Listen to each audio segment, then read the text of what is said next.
Eu conversei com o Franco e nós viemos para cá para... Eu sempre disse que Cabo Frio, os últimos anos, tem sido para mim um refúgio, né? E quando o Franco falou comigo sobre nós estarmos juntos esse tempo, inicialmente falamos de vir para cá, depois parecia que ia mudar o negócio e, enfim, estamos aqui.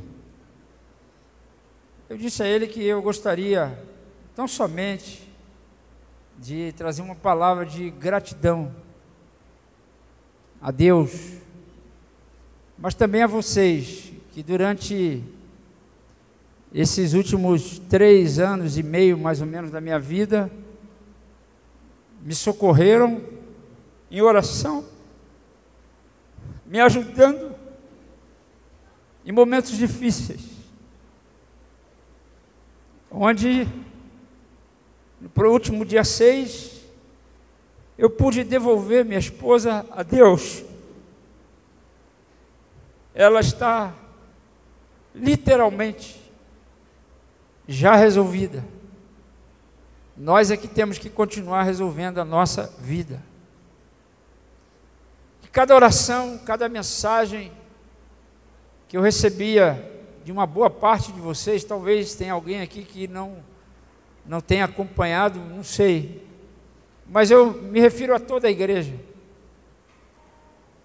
E eu sou grato a Deus por esse tempo, sou grato a Deus por saber que eu faço parte da família de Deus, do corpo de Cristo.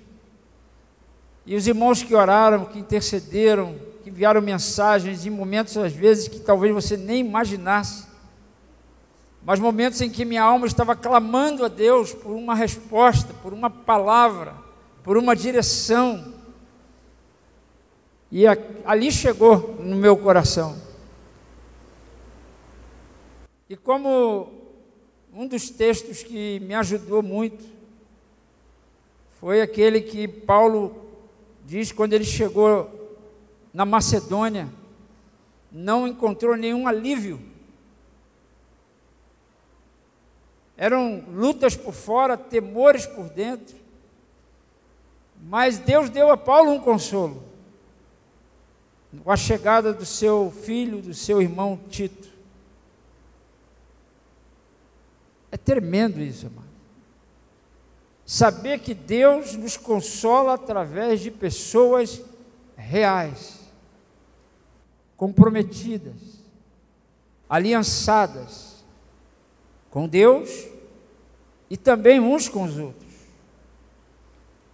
E eu pude perceber que ao longo desse tempo, fundamentalmente, o que Deus vinha trabalhando na minha vida é a fé em Cristo, a fé de Cristo.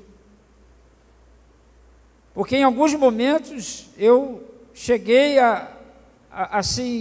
até duvidar. Graças a Deus que não ficou muito tempo isso. Creio eu, por essa cobertura que eu estava recebendo junto com a minha esposa, e foi para mim algo assim sustentador. Só em saber que haviam pessoas orando. Eu até cheguei a dizer, olha, pode ser que Deus não esteja ouvindo a minha oração, mas eu tenho certeza que Ele vai ouvir a oração de alguém. Porque muita gente está aí junto, muita gente está comungando comigo na oração. Porque a gente não tem comunhão só quando a gente senta para comer, quando a gente senta para cantar. A gente tem comunhão na oração também. A igreja perseverava, um dos fatores que a igreja perseverava era a oração.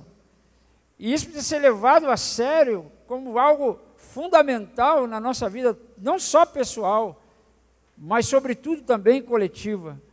Porque a fé ela não é só pessoal. Você quando lê Hebreus, você vê lá que pela fé Abel ofertou, pela fé Enoque caminhou com Deus, foi trasladado, pela fé Abraão alcançou a promessa, Mas lá no final do capítulo, diz assim, pela fé eles atravessaram o deserto. Então você vê que há situações que há uma fé pessoal, mas há situações que a fé tem que ser coletiva, e daí nós precisamos crescer na unidade da fé, conforme Paulo escreveu aos Efésios capítulo 4, até que todos cheguemos à unidade da fé, à perfeita varonilidade, à medida da estatura da plenitude de Cristo. E ouvir Deus falar, foi para mim essencial, para eu saber que o Senhor estava no controle de tudo. Eu me lembro que, quando Deus falou comigo sobre isso lá em 2018, eu tinha levado minha esposa para uma consulta e o médico falou que ela ficaria internada. E uma dor no peito muito aguda. E eu andando lá pela Avenida Brigadeiro, lá em São Paulo, em meio aos carros, não eu na rua, não estava pensando em suicídio, não. Em meio ao barulho dos carros em São Paulo, eu dei um grito para Deus, eu falei, Deus, está doendo muito o meu peito. Eu dependo de Ti, me dá uma palavra, o que será daqui para frente?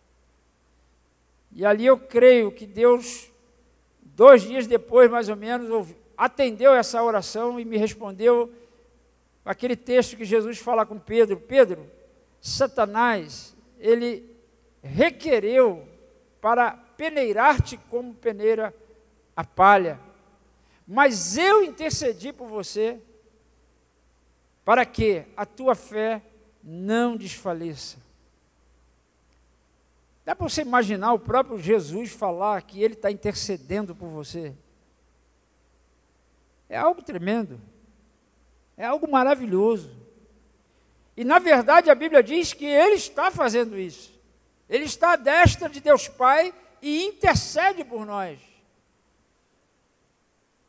Mas talvez o que a gente não gostaria de aceitar é que o que Ele estava intercedendo. E Ele diz ali, Ele fala, para que a tua fé não desfaleça. Ele não disse que ia resolver o problema. Ele não disse que ia remover a situação. Ao contrário, Ele falou que te capacitaria para você passar o que você tem que passar. Porque isso faz parte do processo de Deus na transformação de algo muito maior que está por vir. O caráter de Cristo que nós estamos necessitando, que a sociedade precisa, que esse mundo precisa, do Cristo vivo. Isso é tremendo. E Ele disse, naquele dia Ele falou comigo, eu estou intercedendo por você. E através da igreja, através do seu corpo, o Cristo que está aqui na terra, para que a minha fé não desfalecesse. Por quê? Porque tem algo maior, de fato. Porque a morte de Jesus trouxe algo maior. Trouxe o quê? A ressurreição dele. A morte, para nós, na verdade, ela tem que trazer essa revelação da vida de Cristo. Alguém disse, que é morrendo que se vive para a vida eterna. E naquele tempo, ainda em 2018, eu passei a ser norteado por essa palavra. Sabedor que lutas, que provas ainda estavam só começando. Nós vivemos numa sociedade que privilegia os resultados. Mas nós, como discípulos de Jesus, precisamos compreender que a nossa vida não pode ser norteada por resultados, e sim pelo processo. E o processo de Deus é inevitável. Ele falou que vai transformar a nossa vida no caráter de Cristo. E Ele está muito afim de fazer isso e transformar você. E o sofrimento é uma das formas, é um dos catalisadores de Deus para poder transformar você. Não numa versão melhorada de você mesmo, mas naquele que deu a vida dele por mim e por você, aquele que vive, aquele que é poderoso, Jesus Cristo, o Senhor das nossas vidas. Então, como não agradecer? Esse Cristo vivo que tem trazido no meu coração uma paz inexplicável na vida dos meus filhos. O privilégio que eu estou tendo, o Franco me conhece desde solteiro. Eu não tive uma família, eu não tive pai e mãe, não tive convivência. Fui criado com um, com o outro, já fui para a rua. E tudo que Jesus me deu, uma família. Eu sou grato a Deus. Eu até falei como Simeão, né? Eu já poderia também ser recolhido, porque eu já desfruto. Mas talvez, usando as palavras de Paulo, seja interessante que eu permaneça aqui, porque ainda há pessoas que não sabem dessa verdade e elas precisam ser alcançadas também, mesmo em meio ao sofrimento. Então, queridos, é uma palavra de gratidão a Deus, porque Deus me deu o privilégio, não só de conviver com uma pessoa há 36 anos, não só de juntos construirmos o que hoje há, nossos filhos, nossas netas e ainda aqueles que virão, pessoas às quais, pela graça do Senhor, nós podemos, de alguma maneira, contribuir um pouquinho para que ela pudesse se aproximar um pouco mais do Cristo vivo, serem transformadas à imagem de Jesus Cristo. Isso é o que está no meu coração hoje. Uma paz que tem nos liderado. Apesar do choro, apesar da tristeza, mas nós sabemos. O que nós sabemos? O que nós sabemos? Que todas as coisas cooperam para o bem daqueles que amam a Deus. Todas as coisas não cooperam para o bem de todos, mas somente daqueles que amam a Deus. Então, como explicar isso, amados? Eu só posso explicar assim. Obrigado, Senhor. Obrigado por amigos, por irmãos, uma família. Então, eu preciso continuar levando isso muito a sério. Esse comprometimento que nós precisamos ter com Deus, sobretudo, e uns com os outros, honrar nossas alianças, honrar nossas amizades, torná-las verdadeiras como o Senhor assim a estabeleceu, andando na luz uns com os outros, confessando nossos pecados uns aos outros, orando uns pelos outros, aplicando as mutualidades, não para nos tornarmos melhores, não, porque já somos filhos de Deus. Viver uma vida real, ainda que os resultados pareçam ruins no seu dia a dia. Mas como eu disse, não paute a sua vida em resultado, porque tem dia que a coisa está feia mesmo, tem dia que é morte, é a perda da sua esposa, ou a entrega da sua esposa, do seu marido, do seu filho, que dói, é verdade, mas é uma dor que vai produzir algo muito maior, que nós não conseguimos imaginar, que está reservado para nós. Jesus é real, amados. Ele está vivo. A palavra dele é verdadeira, é fiel. E ele está nos chamando para isso. Porque da mesma maneira que fomos consolados, nós também consolaremos outros. E não há momento tão oportuno como esse, que não apenas um ou outro, mas uma cidade inteira de 200 mil habitantes, como é Cabo Frio, pessoas que estão sofrendo sem saber onde encontrar esse consolo. Porque talvez muitos de nós, como cristãos, não estamos aceitando esse consolo de Deus, nem compreendendo esse processo. Que Deus possa retribuir a cada um de vocês cada oração feita pelo Fonseca, pela Marta, pelos nossos filhos. Que o Senhor continue, amado, derramando no teu coração e que você compreenda o processo que hoje você vive ainda, porque essa obra não acabou, ela segue, ela continua. Eu louvo a Deus por pessoas como vocês, como irmãos, né, como Franco, que saiu daqui, ele estava no Rio, foi lá para São Paulo, junto com outros irmãos.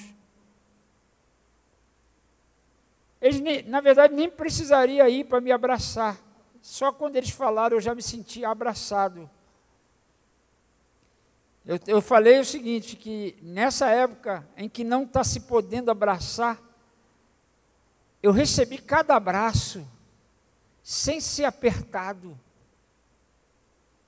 por uma ligação, por uma palavra, que saiu virtude de quem a fez, que tocou a minha alma, que me fortaleceu, que me consolou, que me sustentou, ao ponto de eu hoje poder estar aqui dizendo, Jesus vive, o seu propósito é verdadeiro e real, e Ele vai concluir esse propósito. Porque, como eu disse, a Marta está resolvida, agora eu ainda estou aqui. Vamos continuar. O que eu desejo daqui para frente, para a minha vida, é continuar olhando para Jesus, firmemente, que é o autor e consumador da fé. Essa fé que vai ser muito necessária, amados, porque a palavra diz, porventura, quando o Filho do Homem vier, achará a fé na terra. Então nós precisamos ser trabalhados na fé. Precisamos nos submeter a esse exercício que Deus nos coloca. Não é tempo mais, como eu disse, de nós ficarmos vivendo a superficialidade. Precisamos mergulhar. Vai doer muito, é verdade. Mas é uma dor que vai provocar uma transformação, a qual o teu espírito deseja. Talvez a tua alma lute com isso, mas o teu espírito, ele clama por essa transformação. E se você se sujeitar, se submeter ao Senhor, às suas verdades, eu não tenho dúvida que você se tornará uma pessoa muito melhor, parecida mais cada vez com Jesus Cristo. Como eu disse, não é uma versão melhorada de você mesmo. Aliás, eu acredito, inclusive, que o que mais Deus está fazendo, quer fazer em nós, é nos desumanizar. A sociedade pensa em você se tornar cada vez melhor ser humano. Mas qual é a referência desse ser humano? Porque todo ser humano que a gente pensa está caído. Então, de certa forma, Deus está trabalhando para desumanizar você, para que Cristo apareça cada vez mais. Amém? Então, queridos, segue aqui minha palavra de gratidão, tá? A todos vocês, os pastores, os líderes, porque eu fui amparado por vocês nesse tempo.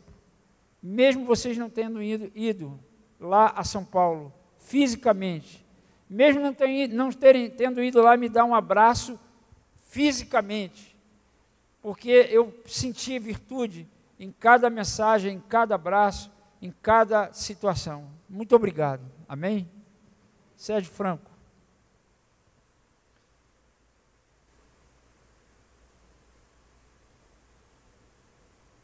Nós estamos juntos já há 35 anos. 35 anos. E aqui para mim é um dos modelos inspiradores, né, que eu tenho. Talvez não, com certeza o modelo mais antigo, né?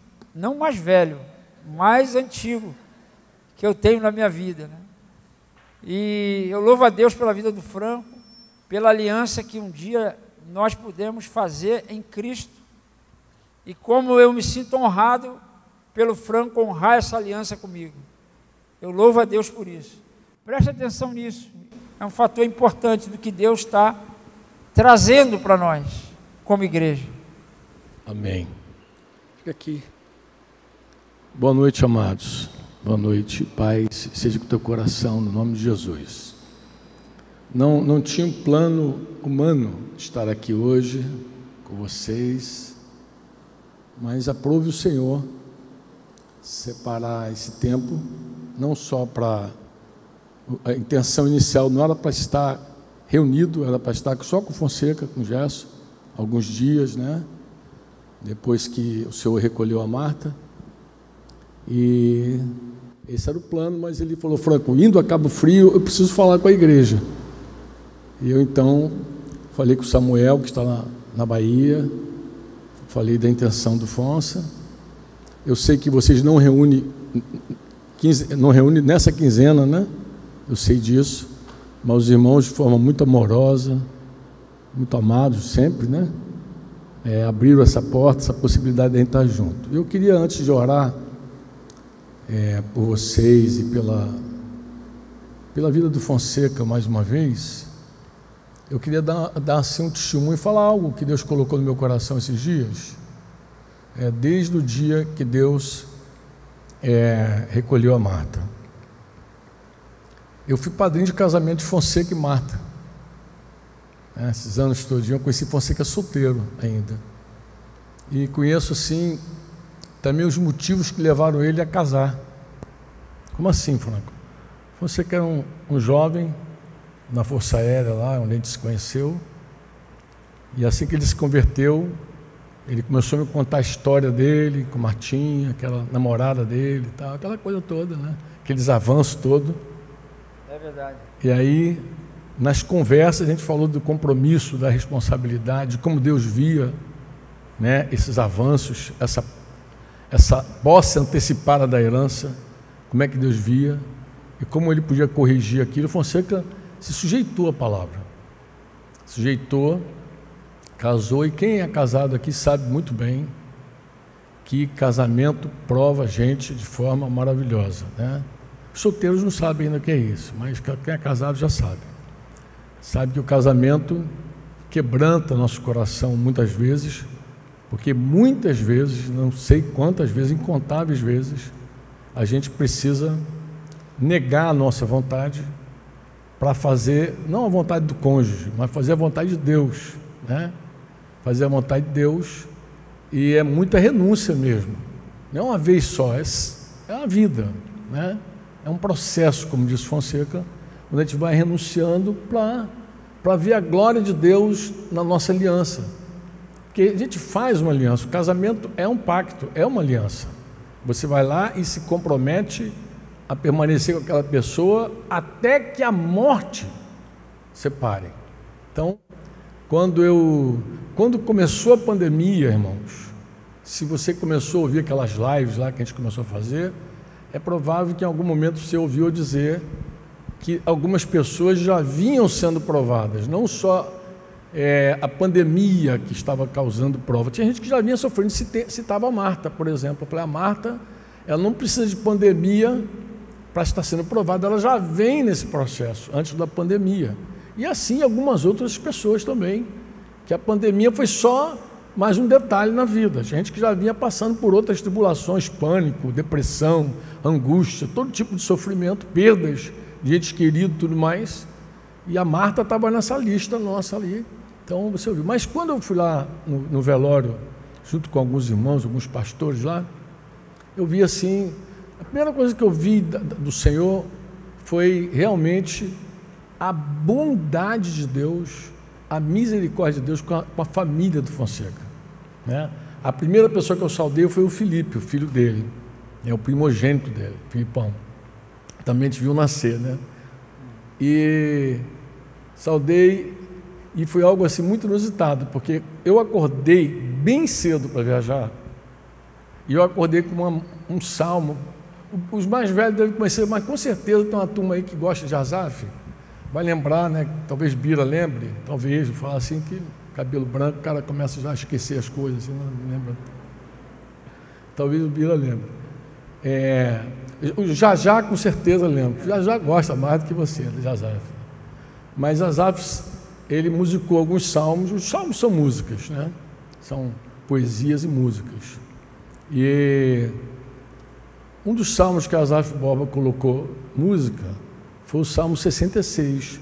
E lá no versículo 20 do Salmo 66, é uma gratidão a Deus, é uma expressão de louvor, que o salmista vai dizer: bendito seja Deus, bendito seja Deus, que não nos rejeita a oração e nem afasta de mim a sua graça. E eu acordei com esse salmo assim, cantando, exatamente fui assim, pro banheiro assim, bendito seja. Mas de repente uma coisa assim estranha invadiu aquele ambiente e quase falou comigo assim: você está dizendo que Deus é bendito? Que Ele ouviu a tua oração? Que Ele ouviu a tua oração? Porque nós não oramos para perder, irmãos. Nós oramos para Deus salvar, curar. A gente nunca vai chegar perto de alguém e dizer: leva. Eu aprendi isso muito novo, né? Eu muito novo convertido, me converti. Você que as histórias, vamos falar isso agora, não, né? Mas eu lembro que fui visitar um senhor moribundo, e o presbítero que levou a gente para visitar esse senhor moribundo falou assim, na verdade não era o senhor, era a senhorinha dele que estava morrendo. Ele falou assim, ele falou assim, eu nunca falava nas visitas, eu nunca me pronunciava, eu nunca fazia nada, nem orava, eu estava ali para acompanhar os mais velhos, né? Eu dava amém, eu estava ali para ser uma testemunha, né? Mas eu lembro que ele falou assim, nesse dia ele falou assim: olha, essa senhora ela vai morrer, ela está nas últimas, então faz o seguinte, ele me orientou a oração, ora para Deus consolar essa família e despedir essa senhora. E eu não consegui orar para Deus despedir. O que eu fiz? Eu inverti a oração, eu pedi para Deus salvar a mulher, curar a mulher, levantar a mulher, restaurar a mulher. Ele não gostou muito da minha oração, achou que eu fui muito entusiasmado, coisa de novo convertido, né? Mas aquela mulher foi restaurada, se levantou para a glória do nome de Jesus. Então, eu sei que a gente ora por todas as pessoas da mesma forma. Mas, claro, há um momento na nossa vida que a gente faz a oração mais difícil. E eu tenho que explicar a você, nessa hora que entrou aquela coisa assim, mas você não pode dizer que... Você podia cantar, literalmente ouvia uma voz cantando, que assim, que não me responde a oração, que não... E eu falei, não, o Senhor respondeu a minha oração. Porque eu aprendi também a orar, seja feita a tua vontade. Porque a gente ora, se possível for, Pai, afasta de mim esse cálice, mas contudo seja feita a tua vontade. Eu aprendi que a vontade de Deus é boa, é perfeita, é agradável. E eu comecei a ministrar para a minha alma aquilo. E aquela coisa saiu, né? De sujeitai-vos a Deus, resistir ao diabo, e ele foge de você. E fui cantando assim, e lá, quando eu encontrei a família de Fonseca, e Deus fez algo muito especial, amados. O Senhor, ele parece que naquele dia ele proibiu a morte lá em São Bernardo do Campo, porque o cemitério ficou só para a gente. Todas as capelas vazias. Só havia uma capela, e a orientação do Fonseca era o seguinte: só podem 10 pessoas na capela, então a gente tem que revezar, e tinha uma multidão de gente lá. Mas aí nós fomos ficando, tu conhece a igreja, né? A igreja vai ficando. Tá? Tomamos conta de tudo. E aí, quando o Fonseca viu que estava muito à vontade, ele pediu um violão. E aí, mas a pessoa que eu encontrei, eu estava falando isso, encontrei Felipe, e Felipe falou assim: Deus ouviu a minha oração. Olha que coisa interessante. Ele falou: Deus ouviu a minha oração. Mas que oração? É a oração mais difícil. É a oração da entrega. É a oração que você vê uma pessoa sofrer tanto, que você diz: Senhor, agora é o seguinte, se teu plano não é curar essa pessoa, se não está no teu propósito, se não está dentro da tua soberania, curar essa pessoa, fala o seguinte, Senhor, abrevia o sofrimento dela. eu vi uma criança orar assim por uma mãe há alguns anos também. Uma irmã que estava assim, literalmente no meu colo. Literalmente no meu colo. E gemia de dor. E estava agoniada de tanta dor. E o filhinho dela saiu assim e levantou a mão para o céu e falou: Senhor, Senhor, alivia minha mãe, leva ela. Falou assim, leva ela. E ela, meus braços. Eu nunca vi alguém dar o último suspiro. Aquela foi a primeira vez, eu nunca tinha visto. Partiu. E ao invés de tristeza naquela casa, a casa encheu de paz. E não foi diferente assim. Isso, mano, compartilhei com os irmãos lá. Mas no dia seguinte, Fonseca me ligou para dar uma notícia maravilhosa. Então ele estava chorando. Velho, quando começa a chorar, o negócio bola tudo, né? Difícil. No telefone, eu falei, meu Deus, o que houve? E ele estava muito feliz porque a filha mais nova dele, Fonseca tem 3 filhos, né? Felipe, Nanda e Bia, Fernanda e Beatriz, a que casou por último. Ele já é vovô. A primeira que deu bebê para ele foi a Nanda, depois Felipe, agora, né, a esposinha do Felipe, veio mais uma netinha, mas a Bia também, no dia seguinte daquele velório, ela descobriu que estava grávida. Claro, meu filho, fala. Aqui tem um ponto também muito importante do exercício da fé, de você ouvir Deus e andar no que Deus fala, ainda que seja uma notícia que não te agrade. Eu comecei a ministrar em oração uma canção, em casa, no quarto, no hospital com Marta, que diz que o choro dura uma noite, mas a alegria, ela vem pela manhã. Eu creio. E aquilo passou assim o coração para mim. E nós entregamos o corpo da Marta no dia 7, final da tarde e noite, e combinamos com os filhos para almoçarmos no outro dia juntos em casa. E aí eles demoraram a chegar de manhã lá em casa, e eu fiquei, o que houve com vocês? Aí a Bia falou, pai, a gente quer falar com vocês. Eu vi, meu Deus. Aí ela pegou e falou assim, pai, ontem eu não estava muito bem, e eu fui ao médico, fiz um exame, e eu estou grávida. Então entregamos a Marta chorando no dia 7, no dia 8, pela manhã, veio a notícia que não deu tempo da gente permanecer triste. Um consolo, um bálsamo de Deus para nós. Então essa palavra do Salmo 30, verso 5, que é essa canção, né, que norteou esse tempo na nossa vida. Então você imagina você que no dia seguinte me falando e chorando, me fez chorar também, né? Mas eu aproveitei carona para dizer algo para ele que eu queria ter dito um dia anterior, só que eu achei que não era oportuno dizer no meio daqueles irmãos. Eu falei, Fonseca, deixa eu te falar algo, amado. Ontem eu tinha ali diante de mim um homem que eu conheço há muitos anos. Eu tinha uma tristeza por causa da tristeza, porque a gente também tem comunhão no sofrimento. Como Fonseca bem disse, a comunhão não é só você sentar, comer, repartir as coisas. Não, você tem comunhão na necessidade, você tem comunhão no sofrimento. A comunhão é muito ampla. E eu falei assim com Fonseca, inclusive um dia que a gente foi lá, eu falei, a gente vai aí para ter comunhão no teu sofrimento. Mas chegando lá, me deu assim um gozo assim dentro do meu coração de ver um amigo que eu tenho assim já por vários anos cumprir a palavra que ele deu no altar. Um dia ele falou que iria ser fiel àquela menina até que a morte separasse ele. E eu falei, Fonsa, num tempo de tanta gente fiel, eu olhei para você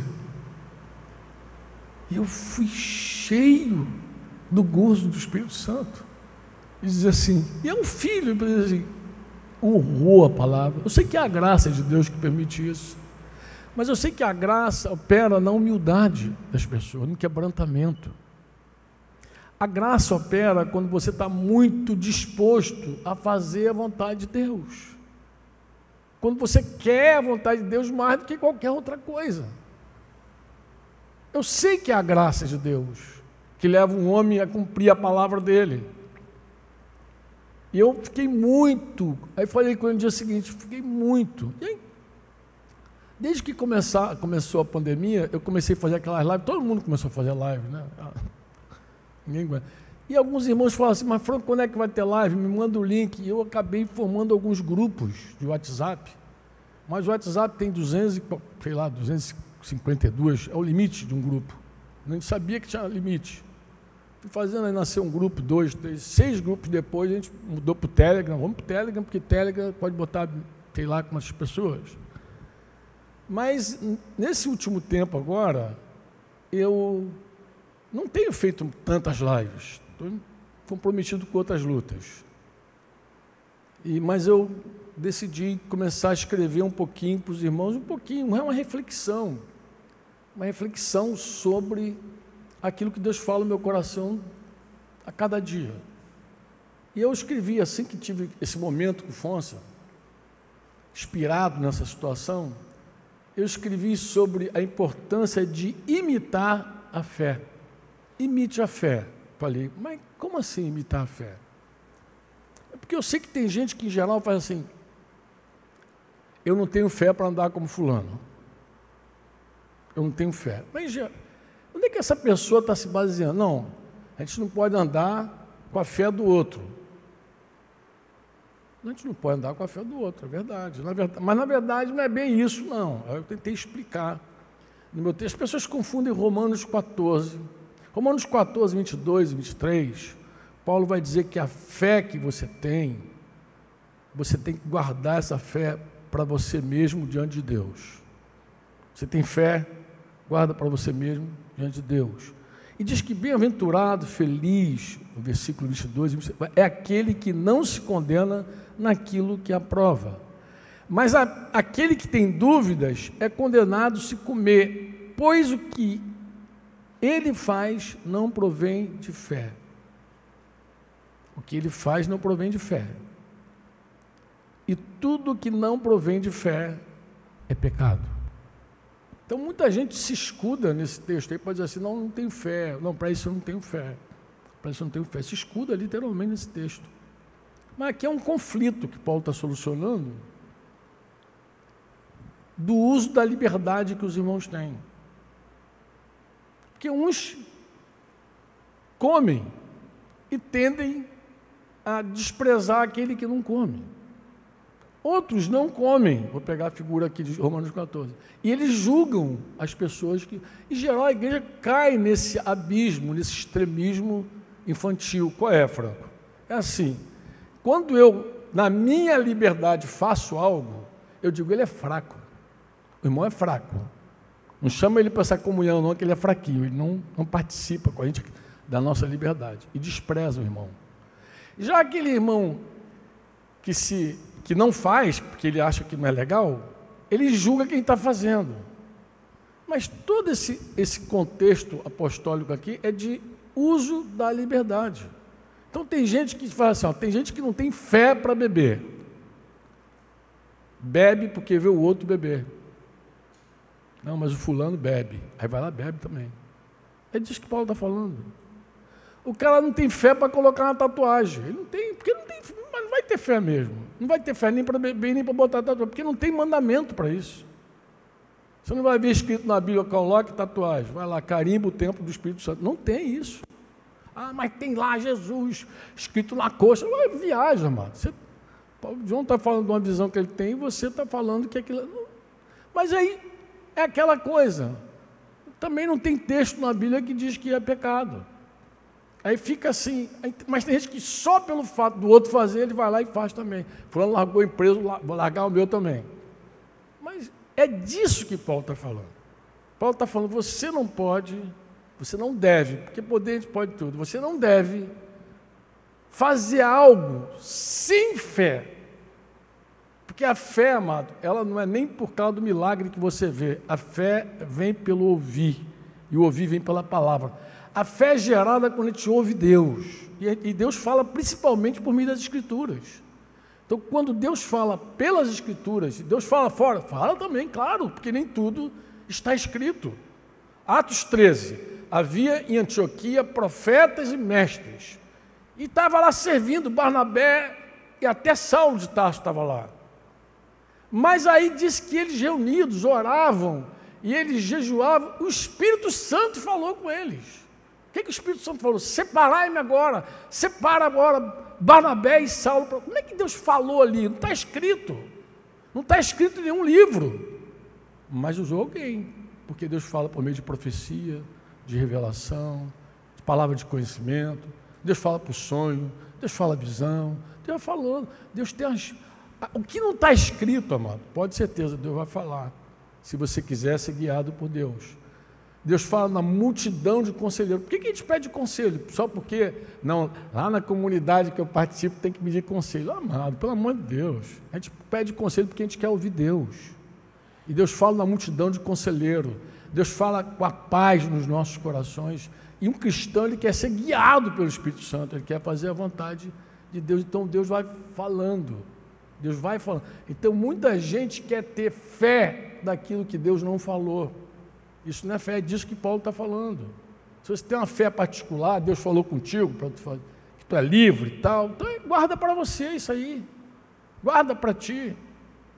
E não arruma jeito de tumultuar a vida de ninguém. Ele vai chegar a dizer o seguinte: eu nunca mais como carne. Se é para ofender meu irmão, eu nunca mais como carne, eu nunca mais bebo vinho, porque eu quero o bem do meu irmão. Pô. O amor está acima da liberdade que eu tenho, pô. Tudo posso, mas nem tudo convém, pô. Tudo me é lícito. A minha fé me liberta, irmão. O meu amor me escraviza. É o amor que preserva a gente de ferir o outro. As mutualidades que você falou, não existe só mandamentos recíprocos.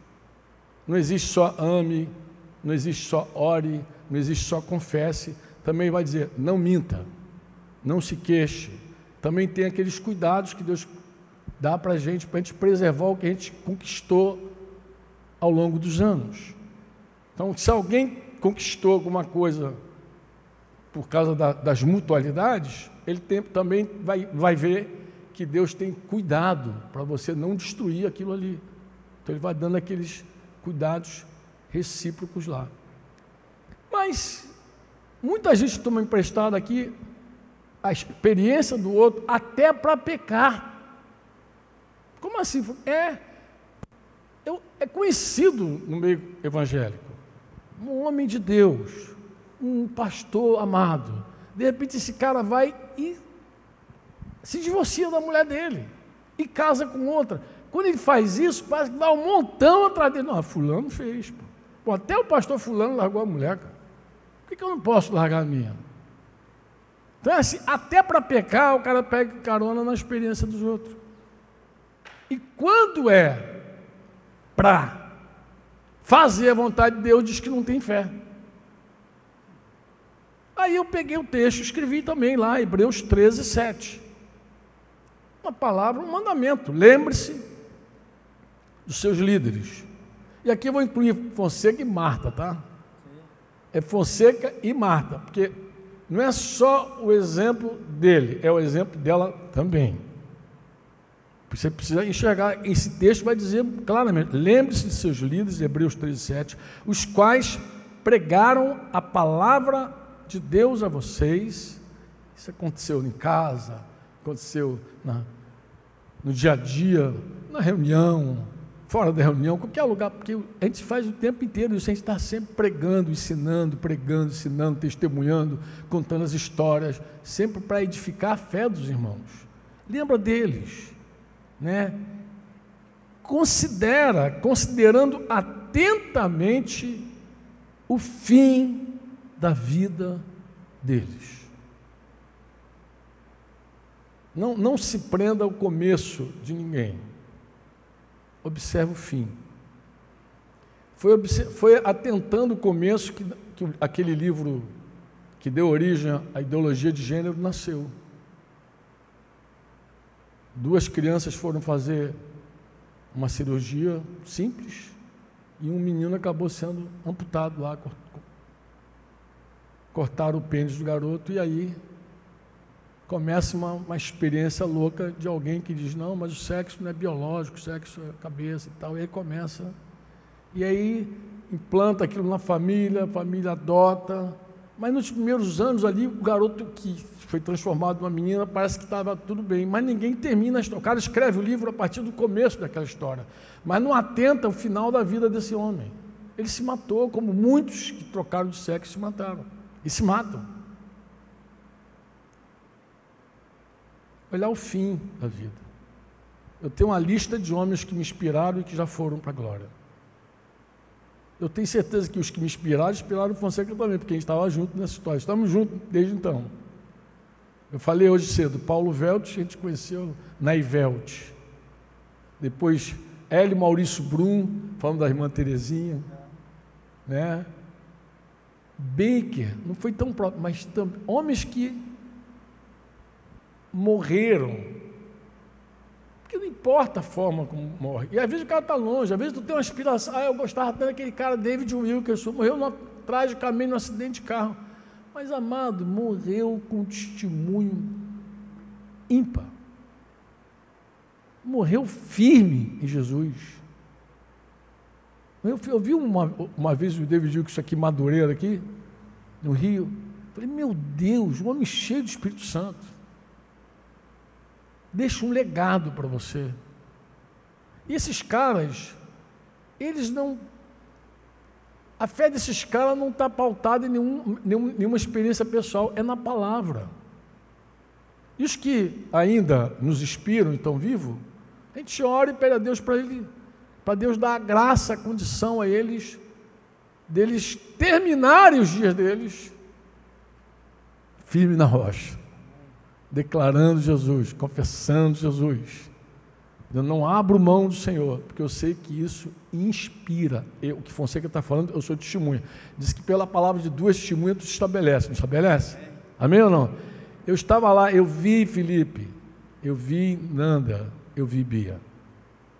Eu vi. O que ele está falando é real.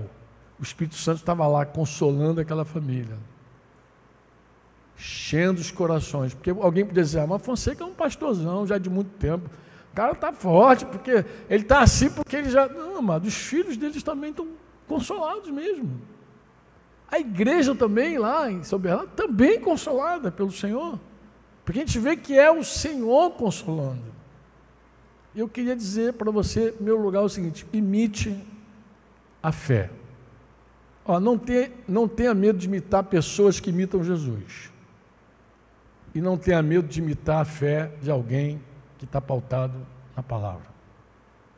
Se você conhece alguém que confia em Jesus, confia a vida, não tenha medo de imitar a fé dessa pessoa.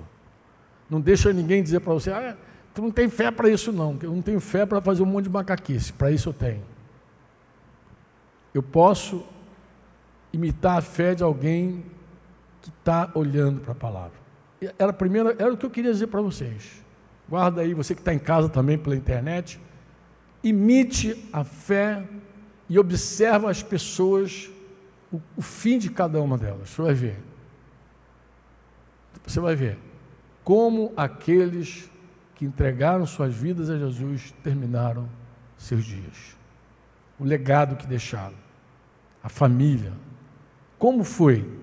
Você vai ver. Observa. Observa. Observa o fim das pessoas. Observa o fim das pessoas.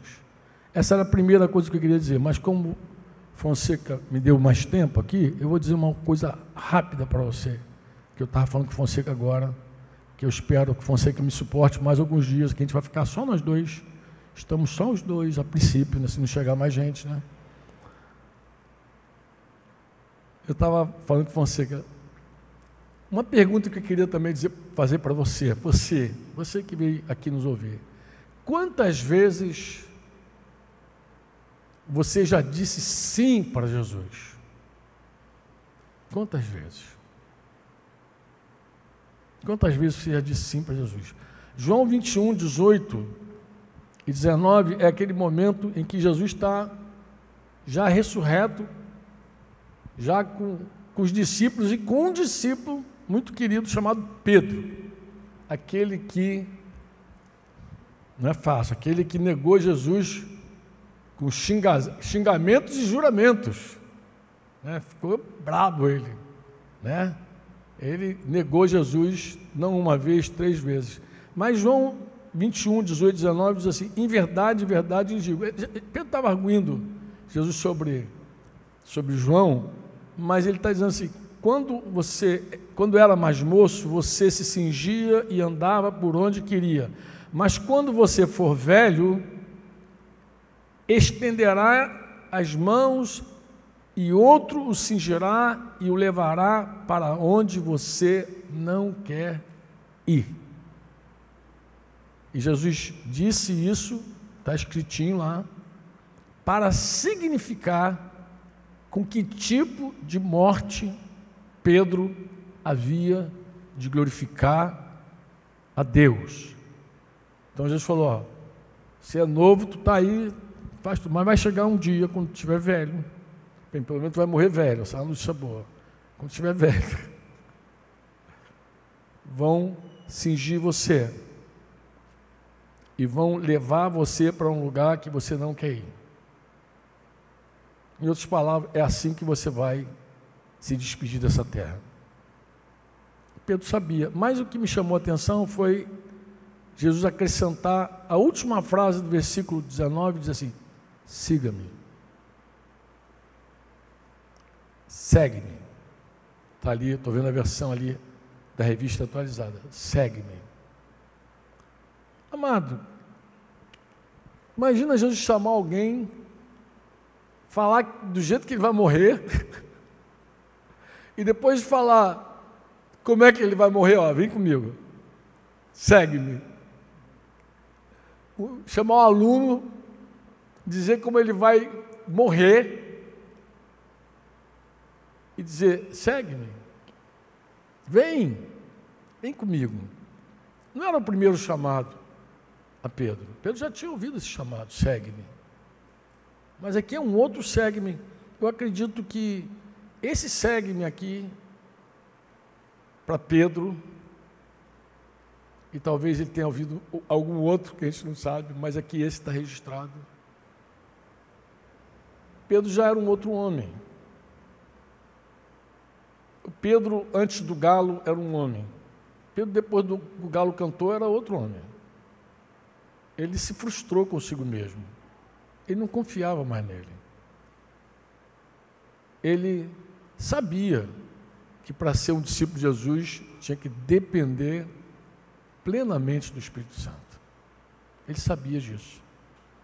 Ele não tinha mais aquela ilusão de achar que a carne tem algum proveito. E ele ouviu Jesus falando, João 6, o capítulo 6, todo dia que ele discute, ele ouviu Jesus falando: a carne para nada tem proveito.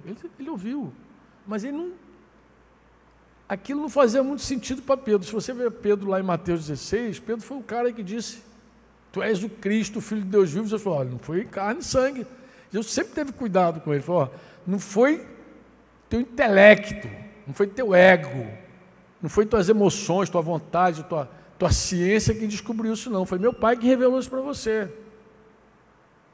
Mas Jesus também disse quem ele era: tu és pedra, tu és uma parte dessa rocha, uma lasca de pedra. Pedro é esse cara. Eu acredito, irmãos, que você que está me ouvindo aqui, talvez alguns, até mais de um, já tenha dito sim, muitas vezes aqui nesse lugar de reunião da igreja. Faz um apelo, aí você vem à frente, talvez cantando a música, porque a música, muitas vezes para nós, não é para tocar as emoções, a música é a resposta da nossa resposta à pregação. Pô. Alguém falou uma verdade que eu creio que é de Deus, a música às vezes é a letra inteira aquilo que eu queria falar com o Senhor. Você vai lá, se entrega, mas também É provável que você já tenha dito um sim para Deus sem lágrimas, sem música, sem emoção, no teu quarto. É possível que você já tenha tido a oportunidade de falar um sim para Deus. Mas eu encerro a minha conversa com vocês assim. Nem sempre você vai ouvir Deus falar contigo. Segue-me. Como assim, Fran? Verdade. Escuta o que eu vou te falar com o teu espírito. Não escuta com o teu ouvido, não, por favor. Escuta com o teu espírito. Nem sempre você vai ouvir Jesus dizer assim, segue-me. Nem sempre você vai ouvir uma palavra direta, segue-me. Você pode se sentir chamado sem ouvir o segue-me. Mas como assim, Franco? O melhor modelo que eu tenho para você é o chamado de Isaías no capítulo 6. Isaías não ouviu Deus falar com ele. Vai. Ide. Ele não ouviu ide. O que Isaías viu e ouviu foi Deus indagando, arguindo, perguntando: quem irá de ir por nós? Quem é que vai? Lá, Isaías 6:8. Depois disso, ouvi a voz do Senhor que dizia: a quem enviarei? Ele não ouviu: Fonseca, venha que eu vou te enviar. Franco, venha que eu vou te enviar. Não. Por que eu estou falando isso? Porque eu quero responder alguns corações aqui. Talvez seja o teu aqui, ou sei lá, alguém que está em casa. Isso está forte dentro de mim. Tem gente esperando o ide de Deus de forma audível, assim. Vai lá para tal lugar. Às vezes você se vê desafiado ouvindo as próprias conversas do Espírito Santo. Às vezes você se sente desafiado vendo o choro de Deus. O choro. Por que eu estou contando essa história? Porque foi assim que Fonseca se converteu. Fonseca se converteu de uma forma assim, muito inusitada. Eu sempre conto isso. Quando não estou com ele, eu conto. Fico mais à vontade, né? Mas tinha um cabo lá no quartel que ele pegava um demônio. Pegava um demônio, ou o demônio pegava ele. Não sei, que ele não devia pegar o demônio devia pegar ele, né? E quando o demônio pegava aquele cara, ele quebrava tudo. Batia na esposa e urinava em cima da esposa, se fantasiava igual um índio. E o pessoal da PA que ia lá, às vezes não dava resultado. E como eles trabalhavam numa sessão que também tocava algumas coisas da área desse desvio de caráter, desse desvio de conduta do militar, acabou a história chegando até nós e esse cabo foi lá, para a gente conversar. Alguém falou, conversa com ele, coisa e tal. Também tinha um processo lá enrolando ele por causa de uma outra mulher lá, um rolo doido. Ele acabou lá. Mas eu lembro que foi assim, interessante isso, a forma como Deus atraiu o Fonseca.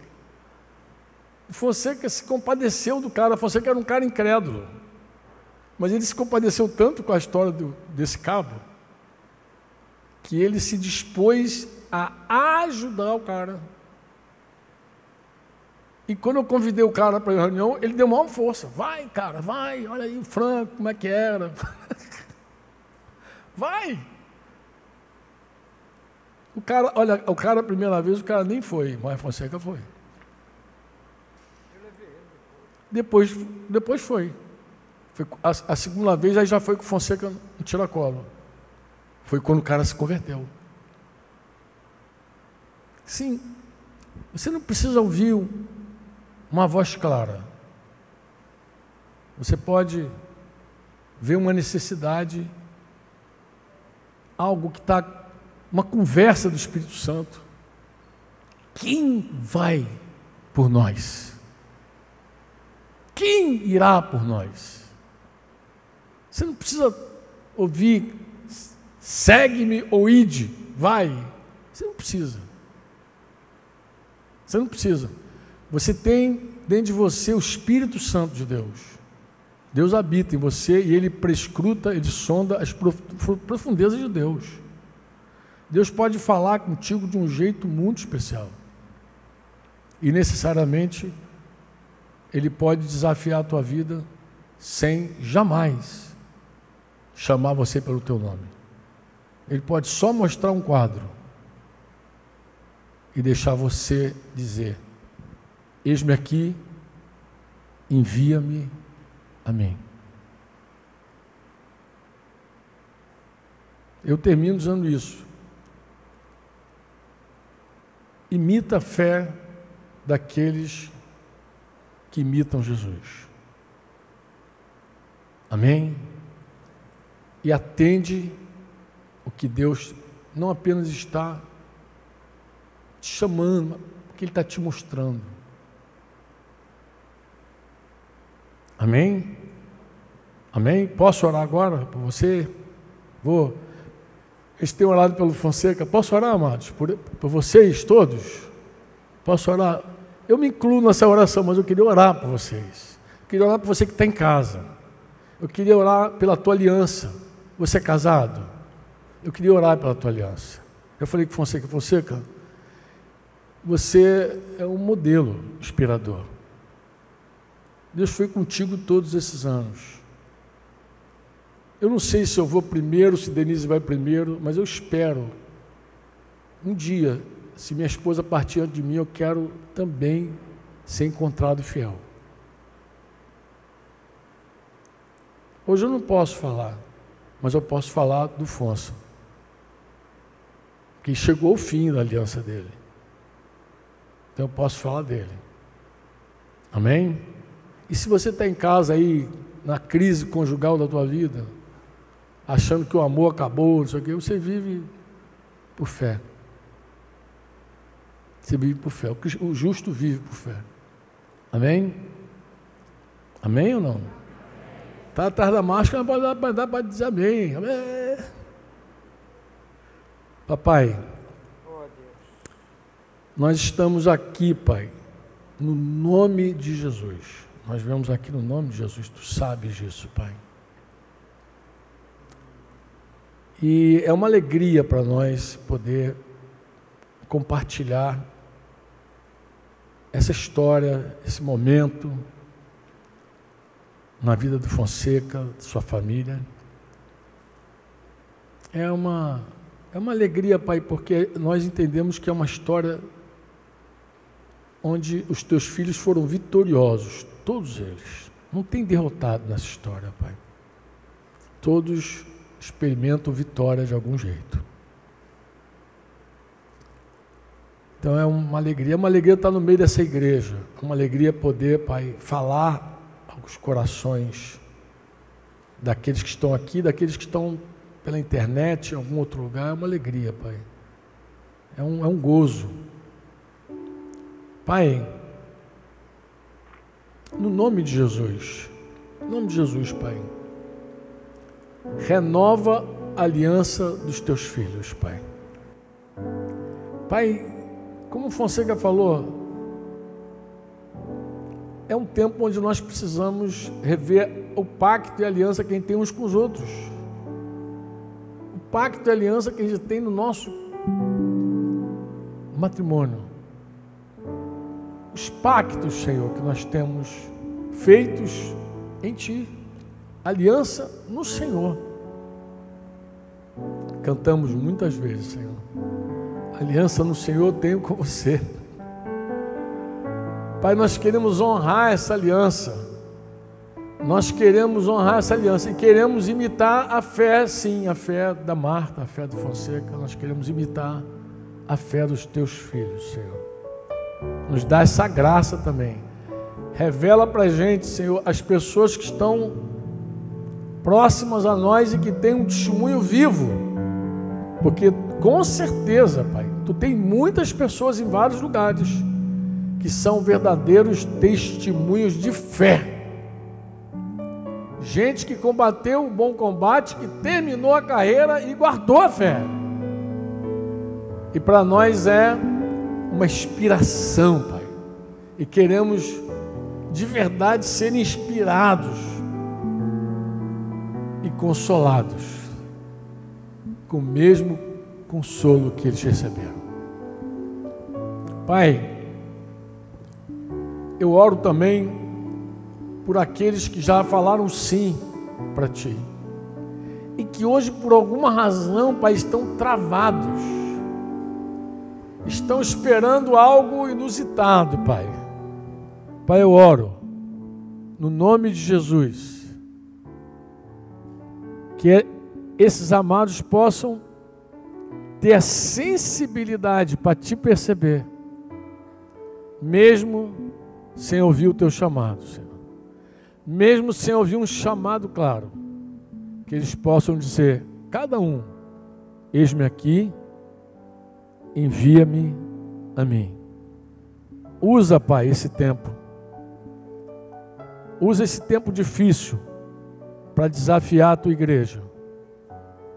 Usa esse tempo difícil, Senhor, para confirmar o chamado. Usa esse tempo difícil, Senhor, para ungir mais uma vez os Teus filhos. Usa esse tempo, Senhor, para desafiar os corações, Senhor. Senhor, abre realmente o Teu coração conosco, Pai.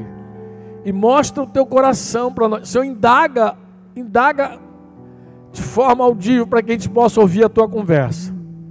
Nós queremos dizer, como Isaías disse um dia, eis-me aqui, envia-me a mim, Senhor. Nós queremos andar como Pedro andou, mesmo depois de ter experimentado uma derrota tão grande, mesmo depois de ter negado o Teu nome. Pai, nós queremos nos inspirar em todos esses amados, Senhor, do passado. Faz isso, Pai, em nome de Jesus e para a glória de Jesus. Mantenha os nossos olhos fixos em Jesus, porque afinal Ele é o autor e consumador dessa fé, Senhor. Rogamos pela fé da Tua igreja, então, Pai. Renova nessa noite a fé da Tua igreja. No nome de Jesus. Você pode dizer amém?